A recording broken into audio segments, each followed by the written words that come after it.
Hey everyone, so today we're going to be talking about the three-dimensional shapes of molecules, which we also refer to as molecular geometry.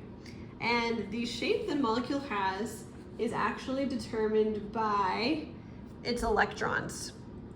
So you need to remember that electrons are negatively charged, and you also need to remember that like charges repel. So if you have two negative charges close to each other, they're going to repel. So we can use this idea to predict the shapes that molecules are going to form because we know that their bonds contain electrons. So the electrons in those bonds are going to try and be as far away from each other as they possibly can. So we can see this in some of these shapes. If a molecule has a center atom and then four other atoms bonded to it, those four bonds are going to arrange themselves in space so they are as far away from each other as physically possible. So this makes it really nice for us because we can predict the precise angles that molecules are going to have just because we know those electrons are going to orient themselves to be as far away as possible.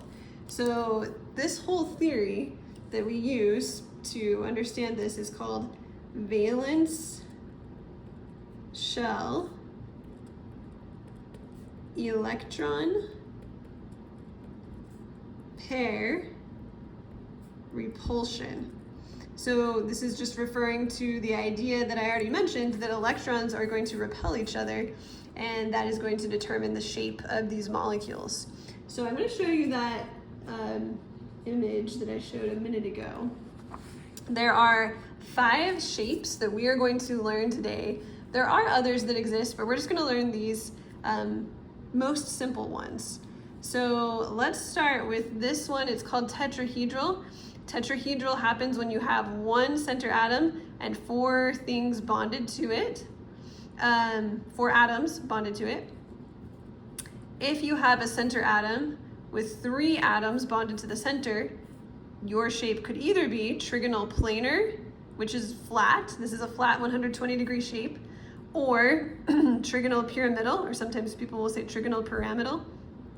It might be a little bit hard to see in this video, but this is a 3-dimensional shape. It's a very shallow pyramid. In fact, it's very similar to this shape, just without the bond coming up off of the top. So these two both have sort of a very shallow tripod shape at the bottom. And then if you have 2 atoms bonded to the center atom, the shape can be either linear, if all of the atoms are in a straight line, or bent. So we're going to go over all of these shapes in more detail, but I wanted to show them to you in 3 dimensions first, and I'll come back to this image as we go through each one. So we're going to start with tetrahedral, which is our 4 bond. So we're first going to write down the number of bonding groups, and when I say bonding groups, I mean things that are bonded to the central atom. So we'll just write down here, atoms bonded to the center.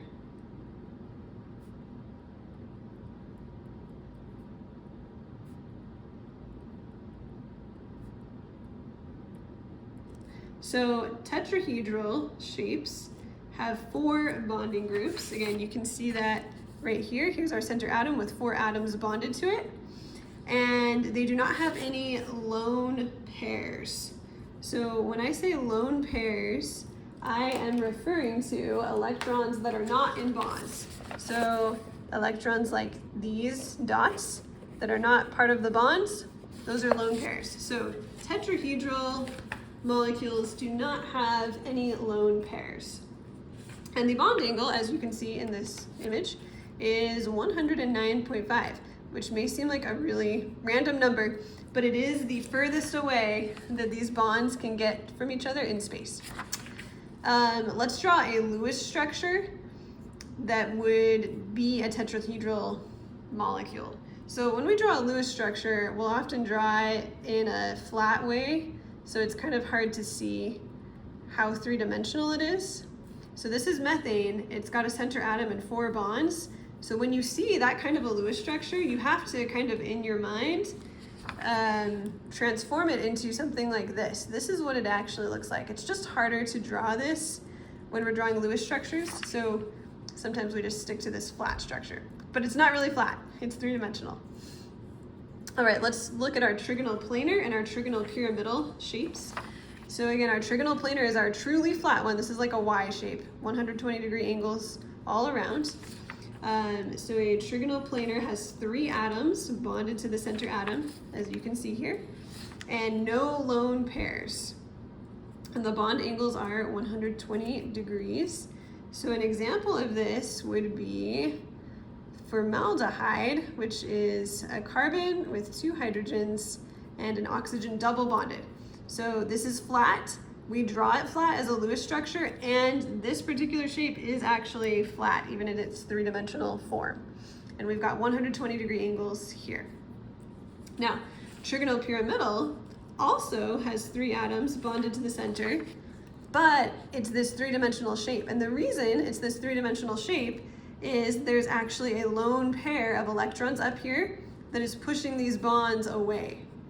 So there's actually going to be 1 lone pair on a trigonal pyramidal shape, and that's going to make the angle not 120, but back to 109.5 degrees. If you think about it, trigonal pyramidal and tetrahedral are similar. It's just that tetrahedral has an actual bond up here. Trigonal pyramidal just has a lone pair up here at the top. But either way, it pushes these other 3 bonds down. So an example of this would be ammonia, which is NH3. Now the way I'm drawing this, it does look kind of flat, but just imagine to yourself that it actually looks like this. It's the shallow pyramid shape. All right, we've got 2 more shapes. We've got linear and bent. And those are when we have 2 atoms bonded to our center.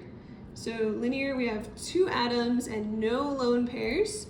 So our bond angle is the angle of a straight line, which is 180 degrees. And an example of this would be carbon dioxide. And I'm drawing it flat, and it actually is flat. Now, bent, I've actually got 2 different versions of bent, and I'll explain why.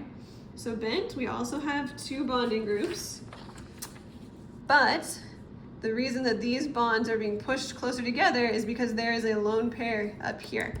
So this one, instead of having 0 lone pairs, we'll have 1, and that will give it an angle of 120 degrees. So an example of this would be sulfur dioxide, which looks like this. So you can see these lone pairs up here are pushing these 2 bonds to form an angled structure. Now sometimes we may not draw the Lewis structure with this angle. Sometimes people will draw the Lewis structure just like this, so it looks flat. It looks kind of linear. But if the center atom has these lone pairs, it is going to be bent. So the way you determine which of these shapes a molecule has is by looking at the number of bonding groups and the lone pairs. Don't try and look at the shape here as much as you look at the bonding groups and the lone pairs. Okay, final example. We can also have a molecule that's bent, but that has 2 lone pairs. And that would give it an angle of 109.5. And our very common example of this is water. Water has 2 lone pairs on the oxygen, and that pushes the hydrogens into an even more narrow angle. And again, sometimes people may draw a water molecule so it looks linear, but it is still bent.